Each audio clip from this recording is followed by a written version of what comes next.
안녕하세요. 배짱이 아줌마입니다. 요즘 한창 핫하다고 소문난 명상이란 전시 혹시 보셨나요? 그 전시에 가시면 박서보 작가의 묘법이란 작품을 만나실 수 있어요. 커다란 캔버스에 길게 쭉쭉 내리뻗은 선들로 이루어진 작품이에요.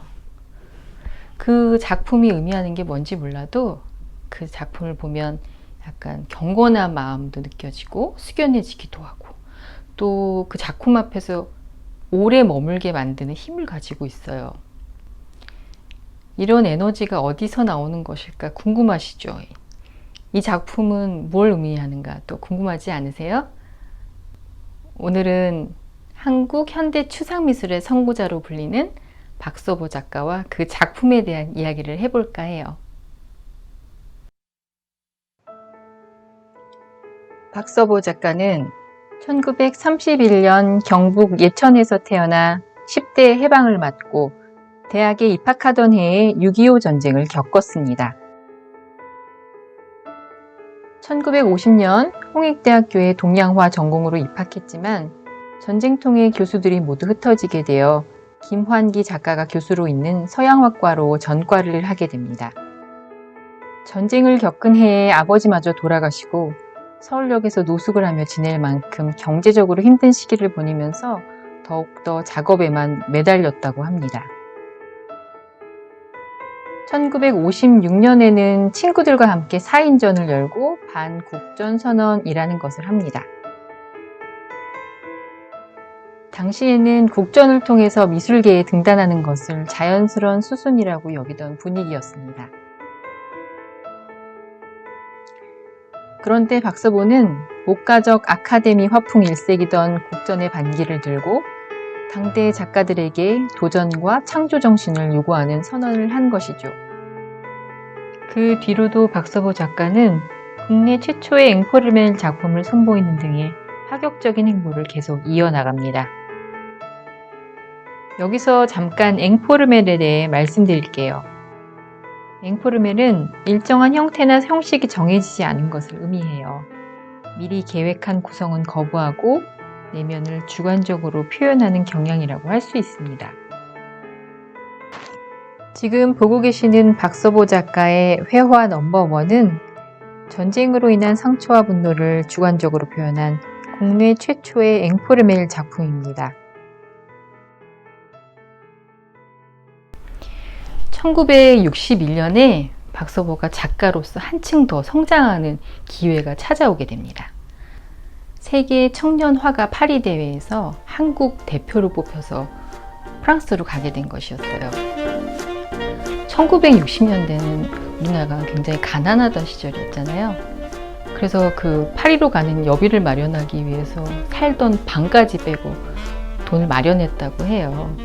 그렇게 막상 파리에 도착했는데 본인이 참가하려는 대회가 10개월이나 뒤로 미뤄졌다는 황당한 소식을 듣게 됩니다.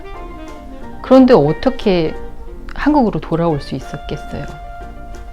그래서 하수구 청소 같은 잡일을 하면서 버텼다고 해요. 하수구 청소를 하면서 그 쓰레기 더미에서 발견한 재료들을 가지고 자신의 작업으로 발전시키는 그런 노력들을 하게 되고 예를 들면 가죽을 태워서 캔버스에 붙인다든지 또 어떤 물질을 캔버스에 붙이고 녹슬게 한다든지 이런 방법으로 자신의 작업을 점점 발전시켜 나갔습니다. 그리고 10개월 뒤에 참가한 대회에서 당당하게 1등상을 받게 됐습니다.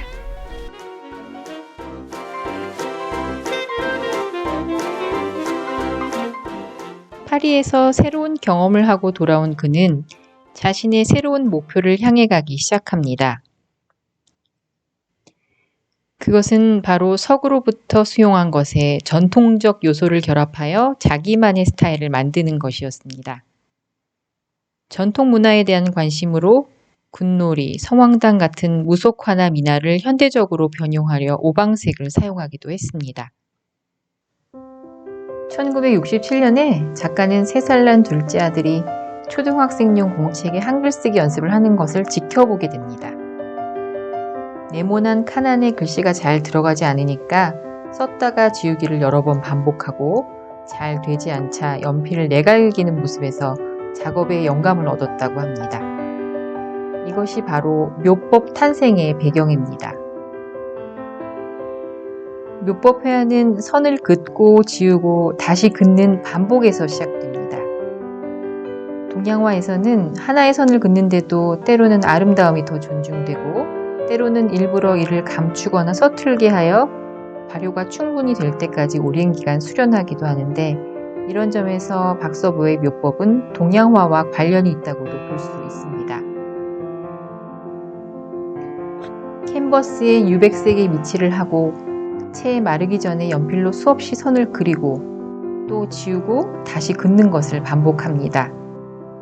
작가는 반복적으로 선을 긋는 행위를 마음을 비우고 닦는 과정이라고 여겼습니다. 연필로 선을 긋는 행위는 점차 뾰족한 도구를 사용하여 밀어 자국을 남기는 과정으로 변해갔습니다. 2개월간 물에 담근 한지를 사용해서 서너 장 겹쳐 붙인 뒤 물감을 칠하고 다시 종이를 바른 후 물감이 마르기 전에 뾰족한 연장으로 100번이고 200번이고 문질러 선이나 면을 만들어냅니다. 작가의 칠순을 축하하는 전시회가 일본 도쿄의 화랑에서 예정되어 있었는데, 그때 작가는 후쿠시마 반달산 골짜기에서 새빨갛게 타는 듯한 단풍을 경험하게 됩니다.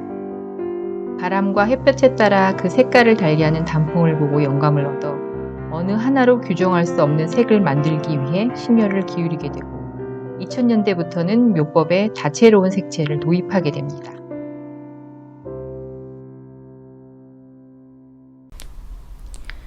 박서보는 과거의 미술을 반복하지 말아야 한다는 신념을 작업을 통해 평생 실천해 왔습니다. 자신만의 스타일을 찾기 위해 시도하고 실험하고 묘법에 이르는 과정이 정말 돌을 닦는 것 같다는 생각이 듭니다. 한국 현대 추상미술의 선구자이며 단색화로 세계 무대에 이름을 알린 성공 뒤에는 이와 같은 노력이 숨어 있었습니다. 오늘은 여기까지입니다. 그럼 다음 시간에 뵐게요. 안녕히 계세요.